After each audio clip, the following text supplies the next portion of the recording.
Kamusta mga master? Welcome sa Anime Cap Tagalog. Ang anime recap natin ngayon ay pinamagatang Blue Exorcist, the movie, 2012. Kaya ano pa ang hinihintay nyo? Mag-relax at manood para ang buhay hayahay. Simulan na natin. Ang ignorante na exorcist ay nag-ampon ng demonyong nagtatago na siya ay napakalakas. Sa simula ay nakarinig tayo ng kwento tungkol sa isang maliit na demonyo na naging kaibigan ng isang bata. Nagpunta sila sa nayon ng bata kung saan nilalaro nila ang mga taga-nayon na walang magawa kundi sumali sa lahat ng laro ay humantong sa pagpapabeya ng mga taga-nayon sa kanilang mga gawain at obligasyon. Dumating ang exorcist at nasaksihan ang nangyayari, at ang demonyo ay kinulong. Pagkatapos ng mga kaganapang ito, ang mga taga-nayon ay nagho-host ng isang pagdiriwang tuwing ika-11 na taon sa karangalan ng mismong demonyong iyon. Makikita sa kwento ang isang exorcist na padre na si Shiro na nagbabasa ng libro sa dalawang batang lalaki rin at si Yukio Okumura ay tinanong kung paano sila kumilos kung inilagay sa sitwasyon ng batang lalaki mula sa aklat. Makalipas ang 11 taon hanggang sa kasalukuyang araw sa Crosstown, makikita natin na nagising si Rin, siya ay nakatulog at nakadapa sa kanyang mukha. Ang tanong ng dalawang batang lalaki na nakatingin kung ayos lang siya bago siya tuksuhin, ngunit naputol ito matapos mapansin ni Rin ang isang poster ng festival na pumipilit sa kanya na ipagpatuloy ang pagtakbo at pagreklamo dahil sa kanyang pagka-late.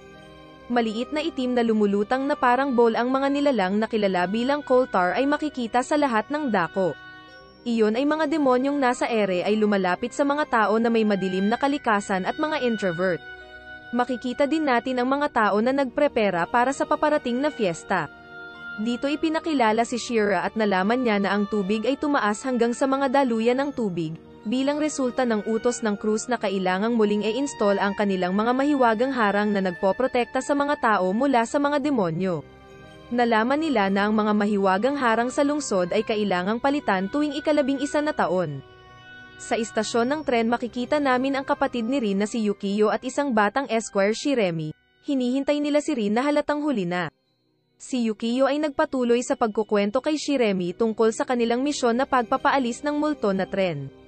Dumating ang tren na may presensya ng demonyo at si Shiremi ay tumingin sa loob na parang nalulungkot para sa demonyong malapit na ma-exorcist. Dahil wala parent si Rin, sumunod silang dalawa sa tren. Habang umaalis si Rin ay sumulpot at kahit papaano ay naabutan sila. Dito sinabi ni Yukio kung gaano kahalaga na palayasin nila ang demonyo sa pagsapit ng hating gabi.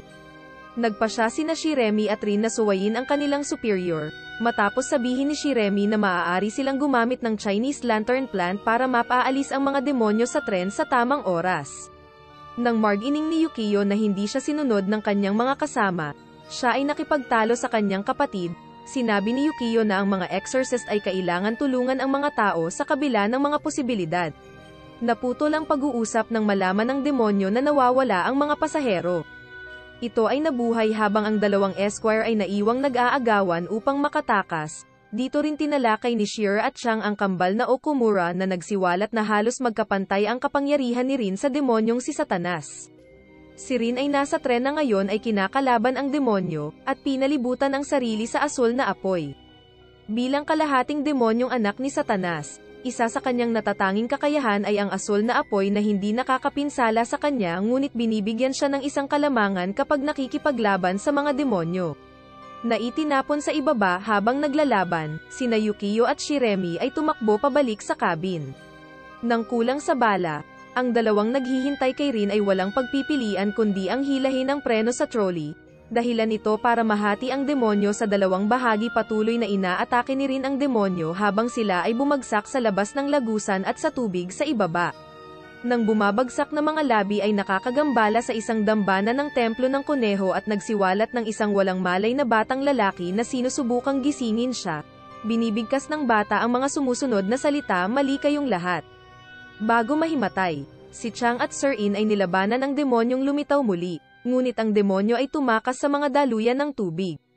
Kinabukasan sa totoong Cross Academy ang walang bahid na record ni Yukio ay nabahira ng babala at ang kanyang mga esquires ay sinuspinde at napipilitang gumawa ng mga liham ng paghingi ng tawad para sa kanilang mga aksyon.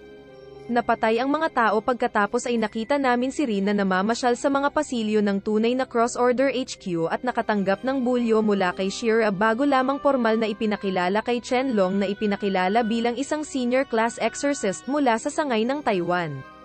Ang maliit na batang lalaki rin na naligtas noon at biglang sumulpot dahilan isang malaking kaguluhan ang mga tauhan ni Cheng ay nagawa siyang supulan at inilantad na siya ay isang demonyo. Ang demonyo ay naging responsibilidad ni Rin. Kinabukasan ay naglagay si Yukiyo ng isang hawla sa silid ni Rin para sa demonyo at binigyan siya ng takdang aralin na gawin sa tagal ng kanyang pagkakasuspinde. Gamit ito bilang isa pang pagkakataong tanungin kung magagawa ba niya ito bilang isang exorcist, nakikita natin ang mga paghahanda sa pagdiriwang na isinasagawa.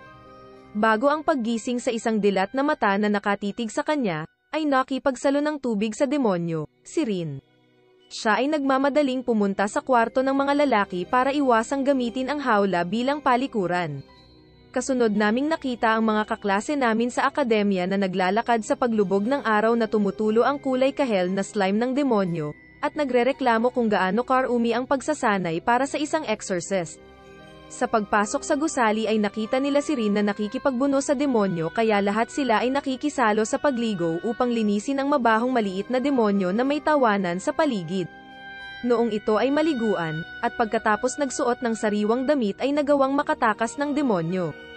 Demonyong dumapo sa isang haligi kung saan matatanaw ang mga durog na bato sa isang malungkot na kalagayan. Pagbalik sa silid ay pinagluluto sila ni Rin ng isang masarap na pagkain na nagbuklod sa kanya sa demonyo at pinangalanan siyang Usamiro ay muling nagkukwento mula sa simula na may kitang-kitang balisa at naiinip na Usamarok na namimilipit sa kanyang kandungan.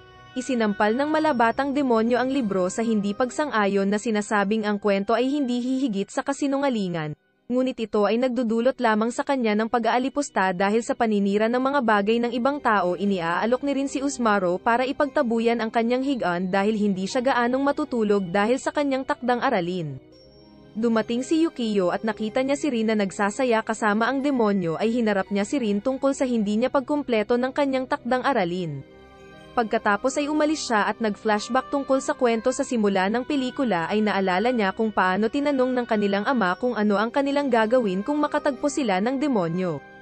Ang sumunod na eksena ay nakita si Yukiyo na bumababa at nakikipag-usap kay Chang kung saan ibinahagi niya sa kanyang kasamahan na ang kanyang ninuno ang nagbuklod sa demonyo mula sa kwento na nagpapatunay na nangyari nga ang mga bagay tulad ng inihula sa lumang alamat.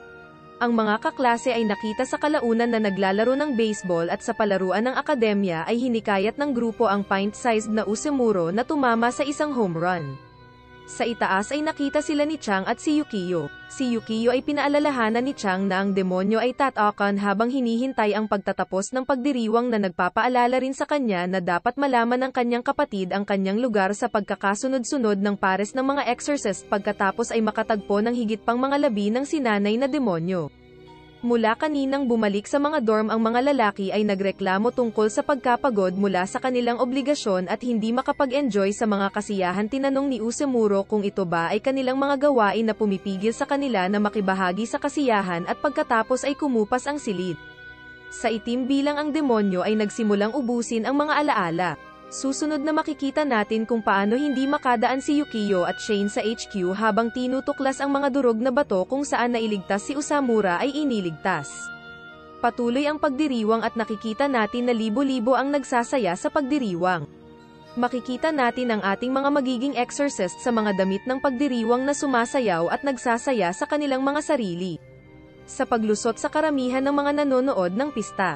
Hinarap ni Yukiyo si Renzo tungkol sa wala sa kanilang post at nakatanggap ng parehong mga sagot tulad ng nauna sa kanila, na nagmumura na wala silang maalala na may mga tungkulin.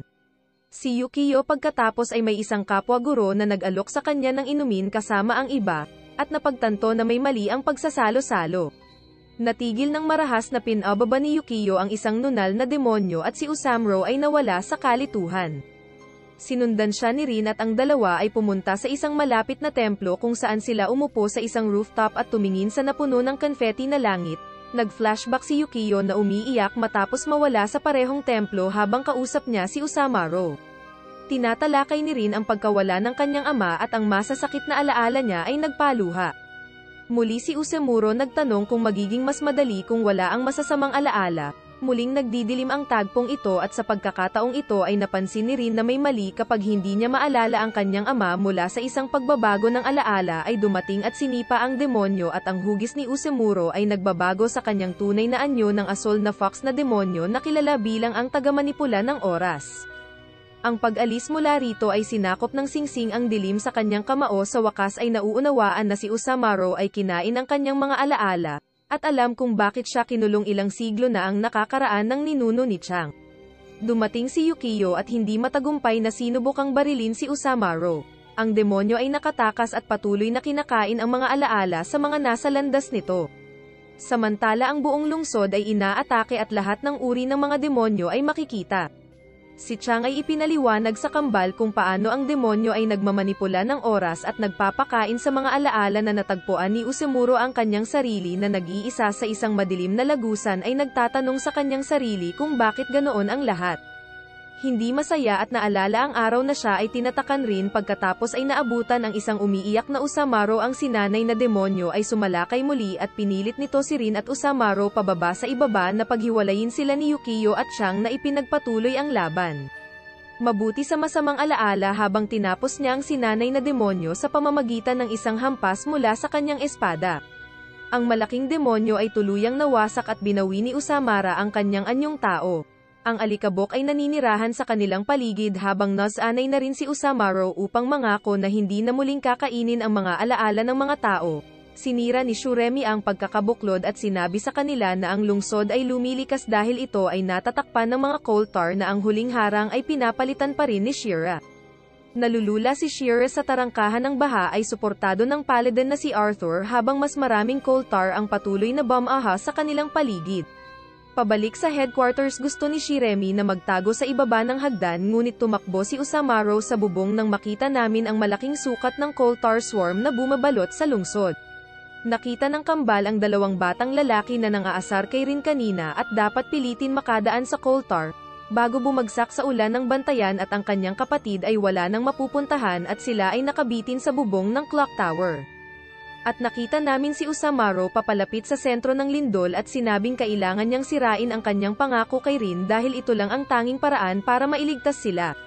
Pag-abot sa tuktok ng gusali sa gitna ng kayag ay sumisigaw si Usamaro at nagsimulang pakainin ang mga alaala at oras mismo habang ang dilaw na liwanag ay nag-infuse at nakikipaglaban sa itim na Koltar mass. Pagkatapos ay pumunta kami sa isang flashback montage na babukas na sinasagot ni Rin ang tanong ng kanilang ama kung ano gagawin niya kung natagpuan niya ang demonyo sa kwento. Sinabi ni Rin kung paano niya ituturing na kaibigan ang demonyo dahil sa kabutihang ginawa nito, at susubukan niyang kaibiganin ang demonyo rin pagkatapos ay nagising siya sa kanyang lumang silid na nawawala ang hawla at nagsimula siyang mag-alala. Nagtanong si Yukio tungkol kay Usamaro at narinig niya na hindi niya alam kung ano siya ay umalis sa campus at kumaway sa kanyang mga kaklase habang siya ay dumaan sa kanila sa pamamagitan ng pagbalik sa templo. Hinanap ni Rin si Chang at tinanong kung naaalala niya ang nangyari, nakumpirma niyang ginagawa niya ito at nagpapasalamat siya kay Rin para sa pagtuturo sa kanya ng isang bagay na hindi niya akalaing magagawa niya kung paano buksan ang puso ng isang demonyo. Ang pelikula ay nagtatapos sa paglalagay ni Rin ng isang estatwa ng kuneho sa dambana ng templo sa mga pangakong hindi makakalimutan ang Usemuro. Hey, salamat sa pananatili hanggang sa huli. Kung nagustuhan mo ang video, i-like mo ito kahit isang segundo lang, pero nangangahulugan ito na ang lahat sa amin ay magandang araw at magkita-kita tayo sa susunod na video.